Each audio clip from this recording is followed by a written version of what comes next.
So, ada satu mitos yang business owner masih lagi percaya, iaitu kalau nak capai six figure ke beratus-ratus ribu tu, kena pump ads kau-kau. Which is boleh jadi betul, tetapi sekarang ni zaman dah berubah kan. Sekarang ni kita kena mengapplykan combo-combo digital marketing yang patut tim kita buat.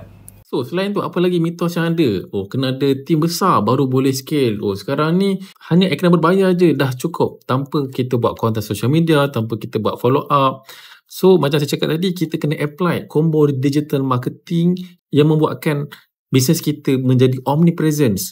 Maksudnya, muncul di mana-mana. So, apa kita kena buat? Kita boleh bermula dengan bajet iklan yang kecil, tetapi kita cuba nak optimize untuk conversion. Maksudnya, untuk memudahkan orang membeli.